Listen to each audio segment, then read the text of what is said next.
The galaxy believed that humans were dead. Every record said so. Every database confirmed it. 30 years ago, the Dominion had burned Earth to ash. They had hunted humans across the stars like animals. They had erased humanity from existence. At least that is what everyone believed. Lived on a frozen moon called Seven. It was a small place, far from the center of the galaxy. Mining companies sent workers there to dig for rare metals. Nobody important ever visited. Nobody asked questions. It was the perfect place to hide. Worked as a repair engineer.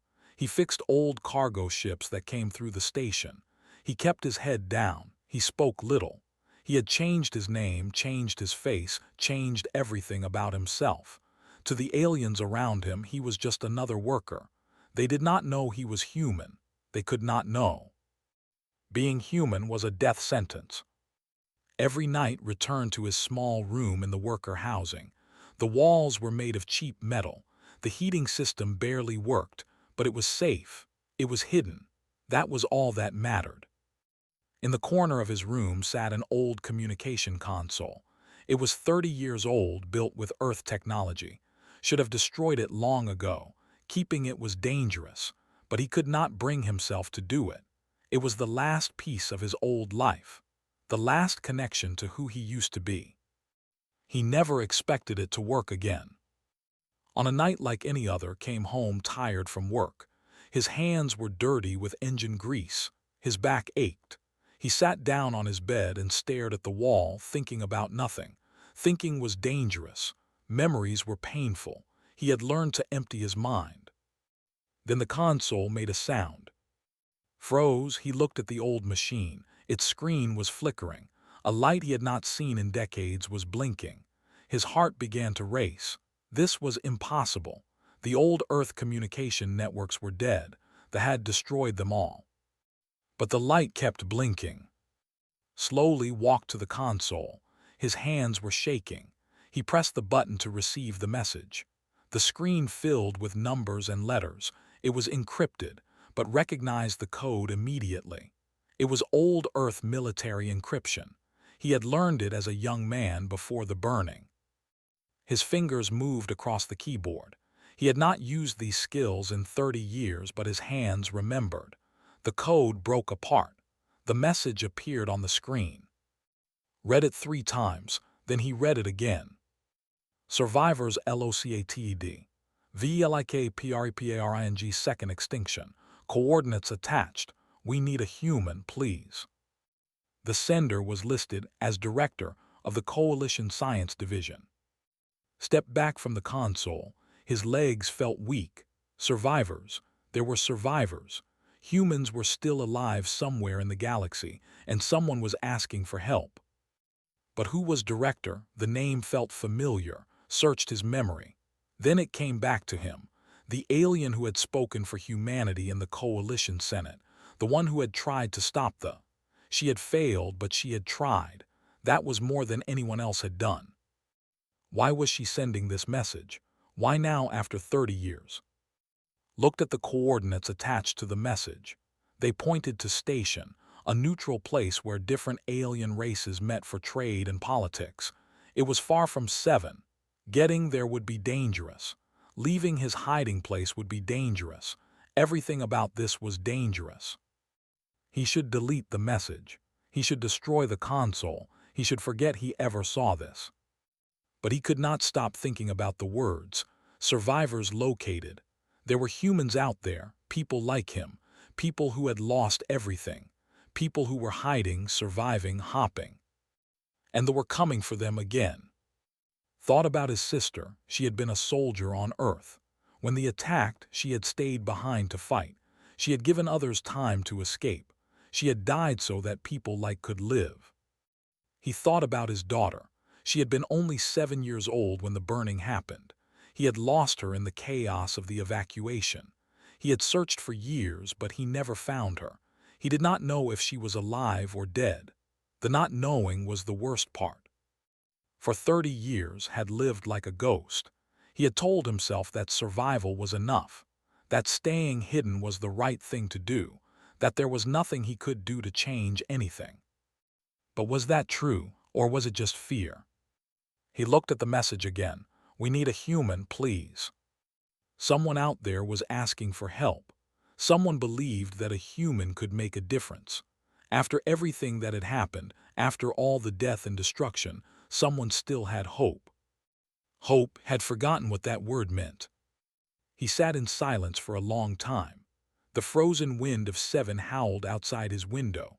The old console hummed softly, waiting for his answer. Finally, made his decision. He typed a single word into the console and sent it across the stars. Coming. The galaxy had counted humanity dead. The galaxy had been wrong. And now, for the first time in 30 years, a human was about to remind them. The journey to station took 12 days, traveled on cargo ships, hiding among crates of mining equipment. He paid smugglers with the little money he had saved. He kept his face covered. He spoke to no one. Every moment he expected to be caught. Every alien who looked at him might be a spy. Every security check might be his last, but luck was on his side. Or perhaps the galaxy had simply forgotten what humans looked like. Station was enormous. It floated in empty space, far from any planet or star.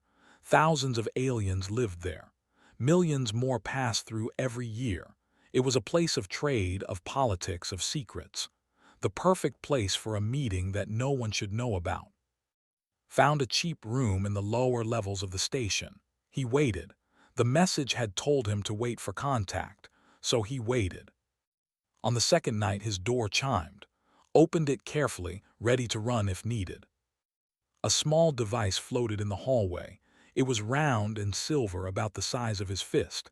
It hummed softly and projected a beam of light. The light formed a shape, a figure. Director. She was not like any alien had seen before. Her body was made of crystal, clear and beautiful. Light moved through her in slow waves, changing color with her emotions.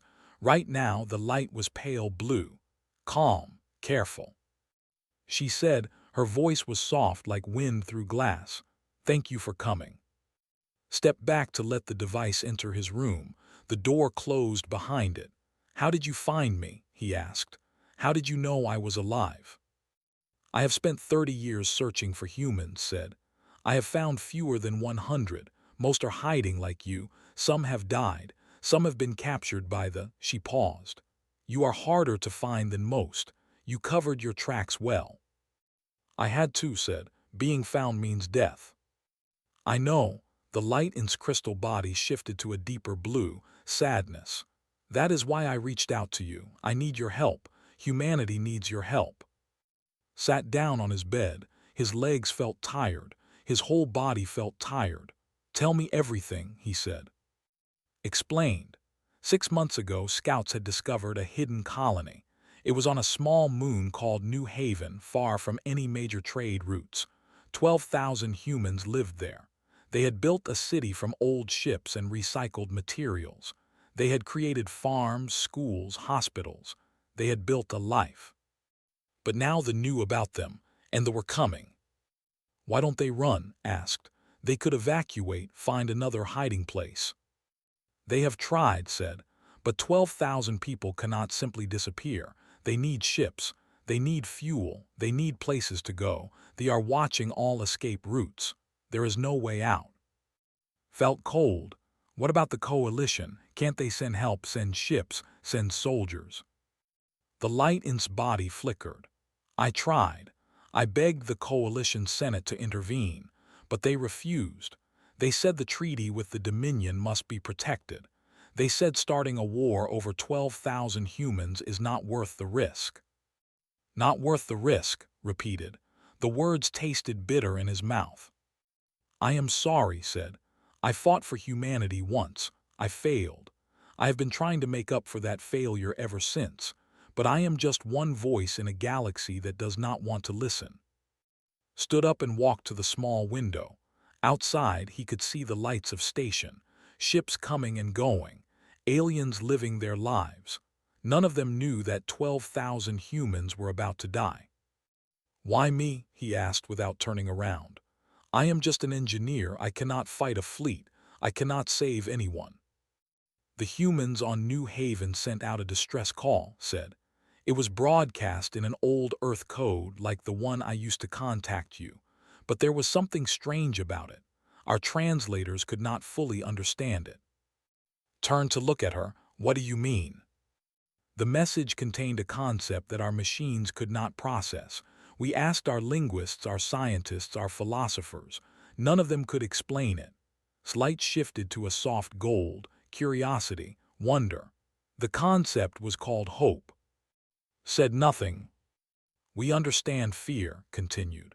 We understand survival, we understand logic, but hope, the belief that things will be better even when all evidence says otherwise, the willingness to fight when there is no logical reason to fight.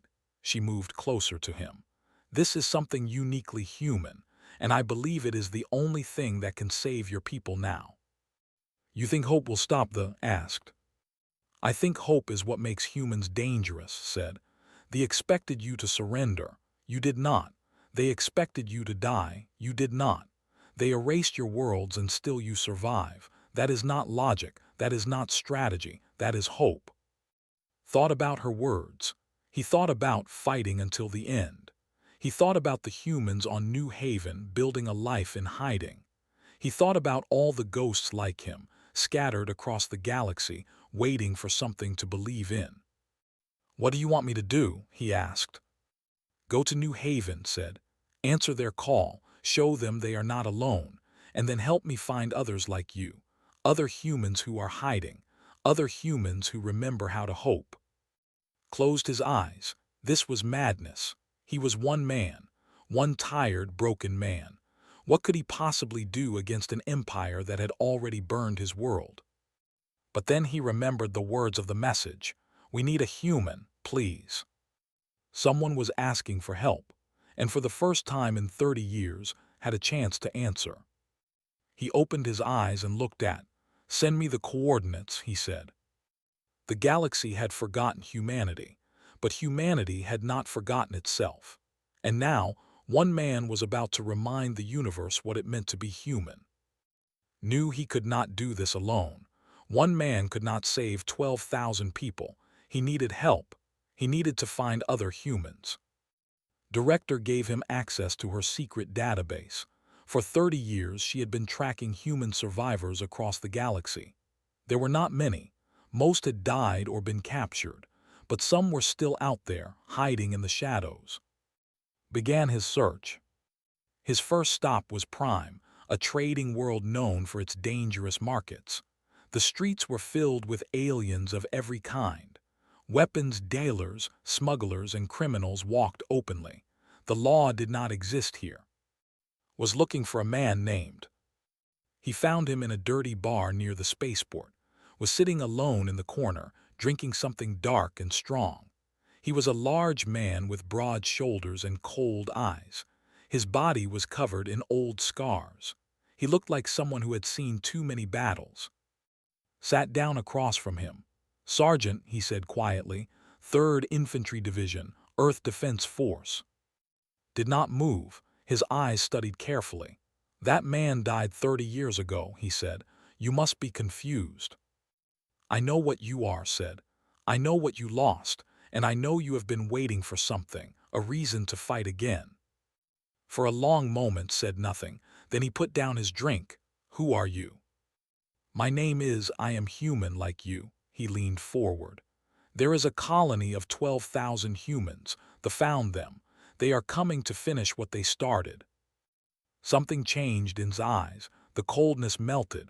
Something warmer took its place, something fierce. Tell me more, he said. Explained everything. When he finished, stood up without a word. He went to his room and came back with a bag of weapons and an old military uniform. It was worn and faded, but he put it on with pride. I have been guarding alien merchants for 30 years, said, protecting people who would not protect us. Every day I dreamed of a real fight, a fight that matters. He looked at, lead the way. Their next stop was the Drift, a collection of pleasure stations where rich aliens came to play. It was a place of lights and music and beautiful things, but behind the beauty there were secrets. Doctor lived in a hidden laboratory beneath one of the stations. She was a small woman with sharp eyes and quick hands. Her lab was filled with strange machines and glowing containers. She was working on something that could change everything. She explained as and watched. It attacks communication systems. Their bodies use bioelectric signals to coordinate. My creation disrupts those signals. It makes them confused, uncoordinated, weak. You developed a weapon against the asked. Smiled, but there was no happiness in it. I have been working on this since the burning. The coalition scientists said it was impossible. They said I was crazy. She held up a small vial of silver liquid. I am going to prove them wrong. She joined them without hesitation. Their third stop was harder. They had to find a man who did not want to be found. Captain was a smuggler who operated in the dark spaces between star systems. He moved illegal cargo, weapons, and people. He was also the reason many hidden humans were still alive. They found his ship floating near an asteroid field. It was old and ugly but fast. Himself was a thin man with a quick smile and careful eyes. He did not trust easily. "Why should I help you?" he asked when explained the mission. "I have a good thing going here. I stay hidden, I stay alive. That is how this works." "You have been smuggling supplies to human communities for years," said. "Food, medicine, weapons. You pretend to be selfish, but you have saved more humans than anyone else." Smile faded. "That is business, nothing more." "New Haven has children," said. "Families, old people, that will not show mercy." Was quiet for a long time. Finally, he cursed under his breath and turned to his crew. "Change course," he ordered. "We are going to save some lives." The last person they needed was the hardest to find. She was in a coalition prison on a remote moon. Her name was, and she was only 23 years old. She had never seen Earth. She had been born on a refugee ship, a child of exiles. Her crime was simple. She had been broadcasting human music across restricted frequencies. Songs, poems, stories, things the galaxy had tried to forget. The coalition had arrested her for cultural disruption. Breaking into the prison was dangerous, but with combat skills, technology, and smuggling routes, they managed it. They found in a small cell. She was thin and tired, but her eyes were bright. When she saw them, she smiled. "I knew someone would come," she said. "I always knew." How asked. "Because that is what humans do," said. "We find each other. We do not give up. That is who we are."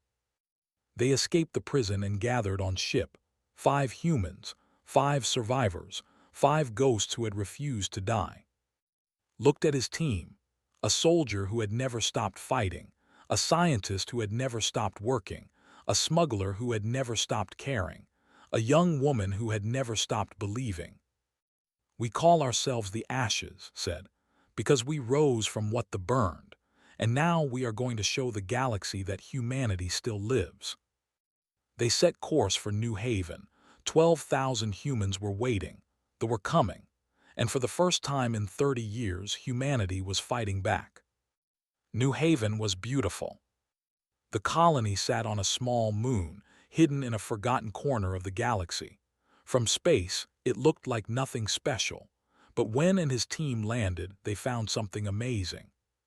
The humans here had built a city from nothing. Old spaceships had been turned into homes. Broken machinery had become schools and hospitals. Gardens grew under artificial lights. Children ran through the streets, laughing and playing. 12,000 humans lived here. They had been hiding for 30 years. They had built families. They had created a future. And now they were coming to destroy it all. Elder met them at the landing pad. He was an old man with white hair and kind eyes. When he saw and the others, tears ran down his face. "You came," he said, his voice shaking. "We sent the message, but we did not know if anyone would hear it. We did not know if anyone would come." We heard, said, and we came. Took them on a tour of the colony. He showed them the farms where they grew food, the workshops where they built machines, the schools where children learned the old Earth languages and histories. Everywhere they went, people stopped to look at them. Word spread fast. Help had arrived. But could see the fear in their eyes. They knew what was coming. They had heard the reports. 30 warships were on their way. They would arrive in 3 days. That night, the team gathered in his home to make a plan. We cannot win a direct fight, said. He had studied the ships. He knew their weapons. They are too strong, too many. Then we do not fight directly, said. She put her silver vial on the table. I can disrupt their communication. Without coordination, they will be weaker, slower. But we still need to defend the colony, said. People need to evacuate. We need to buy time. Nodded. Does the colony have any weapons? Mining equipment, said. Lasers for cutting rock, explosives for digging tunnels, nothing designed for war. I can work with that, said. He was an engineer. He could turn tools into weapons. Give me 2 days. I will build us a defense. Stood up. I will train the people. Anyone who can hold a weapon needs to learn how to fight. We will not make this easy for them. Began working on ways to spread her. Contacted his smuggler friends, calling in every favor he had. Ships began arriving with supplies, weapons, and volunteers. Some of them were aliens who had worked with humans before. They remembered the kindness humans had shown them. Now they wanted to return it. But something was still missing. Walked through the colony talking to people. She listened to their stories. She heard their fears, and she understood something that the others did not. We are thinking too small, she said during a meeting on the 2nd day. We are preparing to die. We should be preparing to live. What do you mean? Asked. The galaxy forgot about us because we let them, said. We hid. We stayed silent. We acted like ghosts, but we are not ghosts. We are human, and it is time the galaxy remembered. She explained her plan. New Haven had a communication array used to send distress signals. She wanted to use it for something bigger. She wanted to broadcast a message across the entire galaxy. Every frequency, she said. Every channel, every language, we will tell them who we are. We will tell them we are alive, and we will tell them we will not be silent anymore. That is dangerous, said. Though we'll track the signal, other enemies might hear it too. Good, said. Let them hear, let them all hear. She looked around the room. We have been hiding for 30 years. What has it gotten us? Another extinction fleet at our door. Hiding does not keep us safe. It just makes us easier to forget. The room was silent. Then Elder spoke. She is right, he said. I am old. I have watched my people live in fear for decades. Maybe it is time to try something different. Maybe it is time to stop being afraid. Looked at, she was so young. She had never seen Earth, never known the world before the burning. But she had something the rest of them had lost. She had fire. Do it, he said. Worked through the night. She gathered recordings from everyone in the colony. Old songs, family stories, prayers, poems, laughter. She mixed them together with a message she had written herself. The next morning she was ready. The whole colony gathered to watch, stood at the communication array, her hands on the controls. To everyone listening, she said into the microphone, this is New Haven. This is humanity. 30 years ago they tried to destroy us. They burned our world. They hunted us across the stars. They told the galaxy we were dead. She paused. When she spoke again, her voice was strong. We are not dead. We are still here. 12,000 of us on this moon. And there are more out there hiding in the shadows. We are mechanics and teachers. We are doctors and farmers. We are parents and children. We are human. The transmission went out. Every frequency, every channel, across the galaxy the message spread. They are coming to destroy us. They want to finish what they started, and maybe they will succeed. Maybe this is the end, but we will not face it in silence. We will not disappear quietly. The galaxy will know that humanity lived. The galaxy will know that we fought, and the galaxy will remember. Release the controls. The message was sent. There was no taking it back now. In the silence that followed, someone started to clap, then another, then another. Soon the whole colony was cheering. For the first time in 30 years, they were not hiding. They were not afraid. They were human. And the galaxy was about to remember what that meant. The fleet arrived on the third day. 30 warships dropped out of hyperspace above New Haven. They were massive and terrible, covered in weapons that could burn worlds. The lead ship, the Dominion's Pride, was the largest of them all. It had destroyed Earth 30 years ago. Now it had come to finish the job. From the colony's command center, watched the ships take position. His hands were steady. His heart was calm. He had spent 2 days turning mining equipment into weapons. It was not enough to win, but it was enough to fight. All stations ready, reported. He had trained 300 volunteers. They were not soldiers, but they would fight. That was what mattered. Is prepared, said. She had loaded her creation into the colony's atmospheric systems. When they landed, they would breathe it in. It would not kill them, but it would confuse them. Evacuation ships are standing by, said. He had arranged for 12 transport ships to wait on the dark side of the moon. If the battle went badly, they would carry as many people as possible to safety. Then we are ready, said. The commander sent a message. His voice was cold and without emotion. Humans of New Haven, you are surrounded. Your destruction is certain. Surrender now and your deaths will be quick. Resist and you will suffer. Looked at, the old man nodded. Press the communication button. This is New Haven Colony. We received your message. Here is our answer. He played broadcast, the one she had sent across the galaxy. Songs, laughter, stories, hope. The commander listened in silence. When it ended, spoke again. We are human, we do not surrender. The battle began. The sent landing ships first. They expected an easy victory. They found something else.